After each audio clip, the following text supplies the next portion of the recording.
Assalaamu calaykum waraxmatullaahi wabarakaatuh. Soo dhawaada asxaabteeda kusoo dhawaada channelkiina kani Soomaali Sheeko Caruureed. Haddaadan ka mid ahan asxaabta uruga xirneed kusoo biir adigoo channelka subscribe saaraya gambaleelkana furanaya si sheeko kastoo cusub ay kusoo gaarto. Haddaad sheekadaad ka heshay oo ay ku cajabisay like-tiisii waa ii dhiirigelin. Wixii fikradaada kusoo qor qaybta hoose commentiga aniga sida ugu dhaqsiyaha badan kaaga soo jawaabayo. Mahadsanide.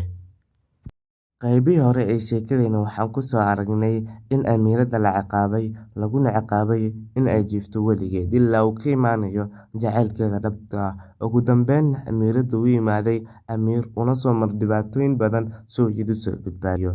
Laakiinse ma isweydiiseen qofka ay tahay naagtan ciqaabta amiirada. Soo baxa aniga ayaa idinkaga soo sheekeynayo sheekada naagtan oo dhammaystiran. Waqtiyada ka mid ah waxaa jiri jiray lamaane kuwaas oo ku noolaa nolol farxad badan. Lamaanahan ayaanan dhalin wax caruur ah, aad iyo aad ayayna u rajeynayeen in ay dhalaan caruur. Ugu dambeyn lamaanaha waqtigeeda sugan caruur waxa ay dhaleen mataano. Aabbaha iyo hooyadana arrinkaasi waa ay ku faraxsanaayeen. Maalin maalmaha ka mid ah aabbihii iyo hooyadii oo haya caruurtooda ayaa waxaa u imaanayso jineed, waxaana ay dhahaysaa anigu waxaan rabaa inaan barakeeyo caruurtiina, waayo anigu waxaan ahay jinyada meelahan maamusho. Aabbihii hooyadii arrinkaas markay maqlaan waa ay farxayaan. Jinyadina waa ay barakeynaysaa labadii cunug. Xilligaasina iyadoo marka ay barakeyso caruurta waa iskaga tegaysaa meeshii ay joogeen aabbaha iyo hooyada. Waqti badan ka bacdi aabbaha iyo hooyada labadii gabdhood ee u joogay waxa ay noqdeen dad waaweyn, waxaana loo kala bixiyay Bella iyo Stella. Bella ayaa ahayd gabar qurux badan, dadkana jecel markasta inay la sheekaysato, saaxiibana leh, halka Stella ay noqotay gabar qurux badan laakiinse aan lahayn wax dabeecad ah. Stella ayaa waxay ka xumeyd walaasheed saaxiibada ay leedahay, waxaanay dhahaysay tani maxay u saaxiibo badan tahay. Maalin maalmaha ka mid ah magaaladii Bella iyo Stella ayaa waxaa imaaday amiir. Amiirka oo magaalada dhex socda ayaa waxa uu arkay labadii gabdhood ee kala ahaa Bella iyo Stella. Amiirka ayaa waxa uu doortay gabadhii Bella ahayd. Stella markii arrinkaas aragtay waa ay naxday, waxaana ay tiri aniga muxuu ii dooqan waayay uu u dooqday walaashay, aniga ayaa walaashay ka qurux badan ee muxuu u dooqday. Amiirkii ayaa waxa uu Bella u sheegay inuu amiir yahay. Arrinkaasina marka Stella maqashay waa ay naxday, waxaana ay tiri oo isaga waa amiir, sanadaha soo socdana ma wuxuu noqon rabaa boqor, waynan ka dulqaadaa ninkani walaashay. Bella iyo amiirkii waqti badan isla joogeen, waxay isku qaadeen jacayl, waxaana ay noqdeen dad isjecel. Laakiinse Stella iyada arrinkaasi waa ay ka xumeyd. Amiirkii subax xigay waa uu ka tagay magaaladii ay joogtay Bella si hooyadii u soo weydiisto fasax. Hooyadiina ugu dambeyn waa ay yeeshay. Amiirkii wuxuu warqad u soo dhiibay shimbir yar, wuxuuna u soo diray dhankaasi magaalka. Laakiinse shimbirkii waxaa qabsaday gabadhii Stella ahayd. Kabacdina waxay akhrisay warqadii uu soo qoray amiirka.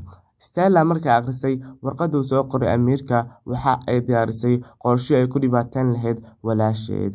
Maalinkaasi gabadhaasi ah Bella waxa ay sugaysay warqadda uu soo dirayo ninkeeda.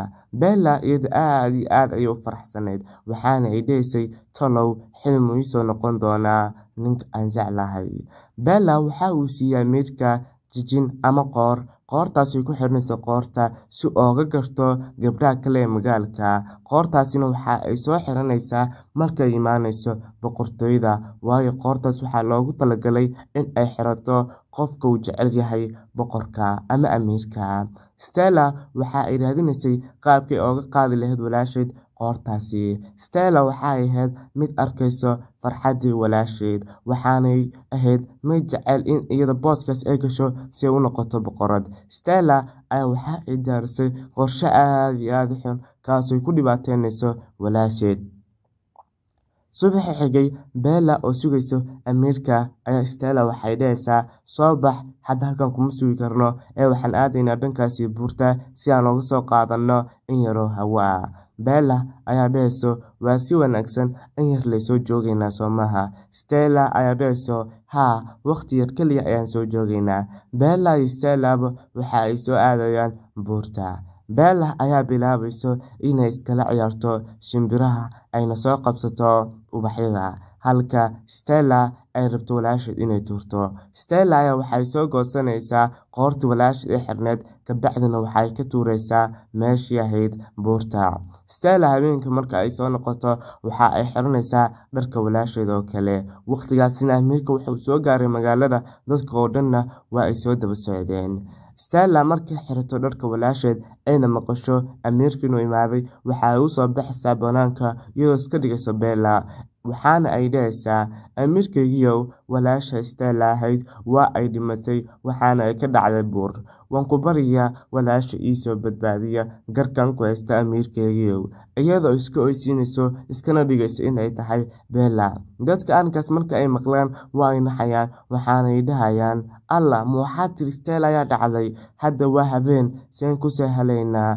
Naagyadii ka mid ah ayaa dhahayso, Bella, adig ma fiican tahay? Dadkii dhan waxay bilaabayaan inay isla hadlaan, ayna ka hadlaan qaabkii u soo badbaadin lahaayeen gabadhaas Stella ahayd. Dadka oo dhan ayaa dhahayo, Stella waxay ahayd gabadh leesi ah, maxaan u soo badbaadinaynaa?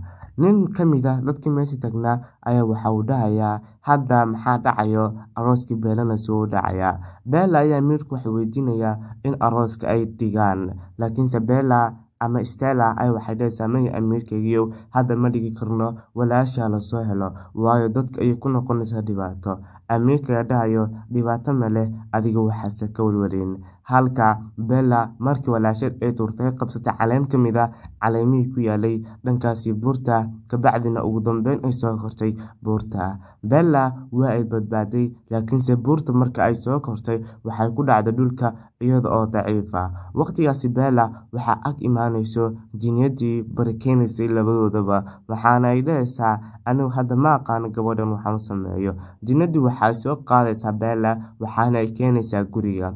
Bella ayaa indhaha soo kala qaadayso, waxaana arkaysaa jinniyada ayaa dhahayso, waan ogahay inaad i weydiin rabtid maxaa dhacay, yaana halkan keenay, laakiinse walaasha ayaa rabto inay noqoto xaaska amiirka, saa darteedna waa ay ku dishay. Adiga ma ku caawiya, makaana caawiya qaabkii aad ku heleyd booskaaga. Bella ayaa dhahayso, maya iska daa, aniga ayaan aqaano waxa aan sameyn lahaa. Arooskii Stella iyo amiirka oo socdo ayaa waxaa soo galayso meesha Bella waqtigaasi waxay ahayd qof aad u fool xun. Bella ayaa amiirka la hadlayso, waxaana dhahaysaa, joojiya arooskani, aniga waaye Bella, qofka aad jeceshahayna waa aniga, qofka ku ag taaganna waa Stella. Stella marka arrinkaas maqasho waxay dhahaysaa, aamusnaya, amiirkaygii wax rumaysan, aniga waaye Bella, iyadu waa Stella, say ku noqon kartaa Bella?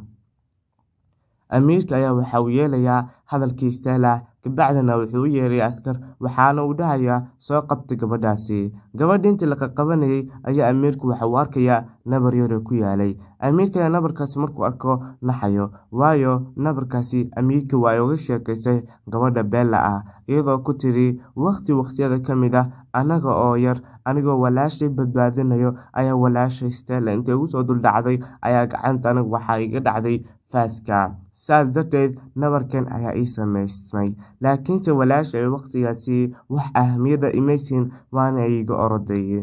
Stella markii arrinkaas aragtay inuu amiirka naxsan yahay aragtay, waa ay naxday, waxaana aragtay in arrinkuu faraha ka baxay. Amiirka ayaa dhahayo, joojiya arooska oo iyada soo sii daaya, naagtani ayaa la xidayaa. Stella markii arrinkaas aragtay waxa ay u ordaysaa dhankaas askarta, waxaanay qaadanaysaa seef ka mid ah seefihii haysteen askarta, iyadoo rabta inay ku dhifato gabadhii Bella ahayd. Dadka oo dhan waqtigaasi waa ay wada naxsanaayeen, laakiinse meesha waxaa imaanayso jinnadii soo badbaadinaysa Bella, iyadoo dhahayso, adigu waxaad tahay qof xun, xitaa walaasha haddaad dhibaataysay, hadda ma waxaad rabtaa inaad ka sii goysid nafta? Adigu anigu waan ku ciqaabayaa, waxaana kugu ciqaabayaa ciqaab aadan jeclaysnayn. Adigu hadda waxaad noqonaysaa qaabkaagii hore ee Stella ahayd, gabadhan Bella ahna waxay noqonaysaa qaabkeedii saxda ahayd ee Bella ah. Jinnadii ayaa waxay u kala bedelaysaa Bella iyo Stella. Bella ayaa waxaa loo xireeyaa dharkii arooska, Stellana waxaa loo xireeyaa dharkii xirneed. Bella ayaa waxaa laga dhigayaa quruxdii ay lahayd Stella. Bella markii arrinkaas aragto waa ay farxaysaa, Stellana waa ay ooynaysaa, waxaanay dhahaysaa, anigu maxaa saan laygaga dhigay? Jinniyada ayaa waxay leeysaa adigu weli waxaan ku sii siinayaa chance waxaana ka dhigayaa sideedoo kale jinniyad. Jinniyadaasoo weliba caruurta barakeysa.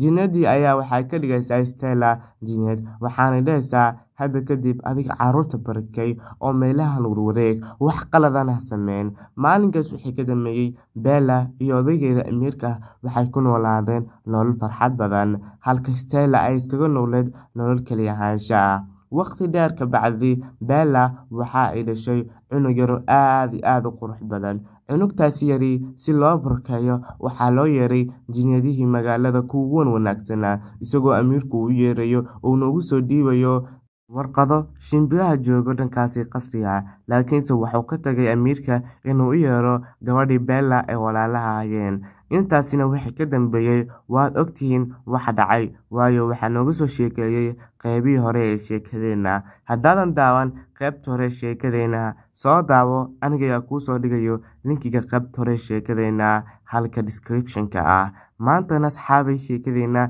halkaas ayay ku dhamaatay. Asxaabay su'aashiina hore si wanaagsan ayaad uga soo jawaabteen. Su'aalihiinuna waxay ahaayeen qaar sax ah. Haddaba su'aashiina maanta waxa ay tahay waxaad sheegtaa saxaabigii yaqaanay inta ugu badan axaadiista. Haddaad taqaanid jawaabta kusoo qor jawaabtaada qaybta hoose commentiga. Haddaadan aqoon waxaad fasax u tahay inaad soo weydiisid walaalaha iyo dadka kaa waaweyn. Markaad soo heshid jawaabta saxdana nagula wadaag jawaabtaada qaybta hoose commentiga. Waxaan idin wada rajaynayaa inaad uga soo jawaabtiin su'aasha sida ugu saxan. Waxaan idin wada leeyahay nasiib wanaagsan.